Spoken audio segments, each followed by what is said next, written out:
Konnichiwa. Can a gender-swapped mask reboot be any good? Over the past few years, Hollywoke have foisted gender-swapped reboots onto the public. Ocean's 8, Doom Annihilation, and of course Ghostbusters 2016 are but a few of the many gender-swapped franchises that have blighted cinema.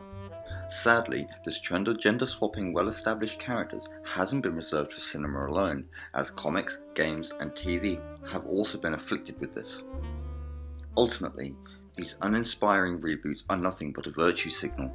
Now, aside from the gender swapping, these reboots have one extra thing in common. They're celluloid abominations that should never see the light of day. Slammed by fans, these terrible reboots offer nothing unique to the audience besides awkward jokes, bland stories, and vagina. Lots and lots of vagina. Even with poor audience reception and low box office returns, Hollywoke hasn't caught on to the fact that these films are unwanted and unprofitable. However, this hasn't stopped Hollywoke from churning out more gender-swapped reboots. Currently, Terminator is being corrupted with this pointlessness. Just swapping the gender of the main protagonist won't rejuvenate a franchise. Ironically, it seems to kill franchises, not save them. Unfortunately, defenders of these gender-swapped reboots are willfully ignorant to the flaws in these films, in which any and all criticism is perceived as misogynistic and dismissed with childish insults instead of addressing the criticism. With this in mind, Mike Richardson, owner of Dark Horse and creator of The Mask, has alluded to a possible female-led reboot of The Mask in an interview with Forbes. With the release of this information, my first reaction wasn't, "Oh shit, here we go again, just another IP being fed into the Hollywoke wood chipper." I was actually excited at the idea. Having read the Mask comics, I know full well that a female Mask can work as a main protagonist.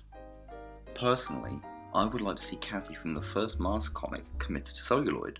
She is determined, sensitive, cunning, resourceful, and feminine, unlike her modern counterparts that infest the pages of Marvel. Luckily, it would appear that Mike doesn't want a character to be a whammon, as he has stated in the interview.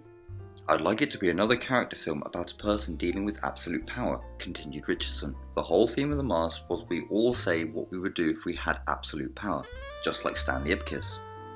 When we get absolute power, we often resort to the most petty of endeavours, and it's overcoming our human nature and using the power for good.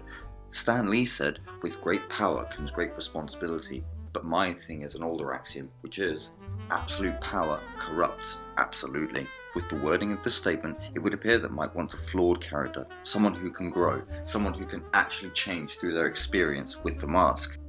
This is refreshing, as most female reboots do away with this, instead opting for flawless Mary Sues. Although an actor hasn't signed on for the role yet, many have suggested Melissa McCarthy or Kristen Wiig. Not to be too blunt, but fuck no! Being that both featured in Ghostbusters 2016, the grand mama of bad female reboots, why would you want to subject yourself to either of them again? In the interview with Forbes, Mike mentioned that he wanted a physical comedian for the role. Now, when I think of either Melissa or Kristen, I don't think physical comedian. I think bland, unfunny actress. Not exactly the right fit for The Mask.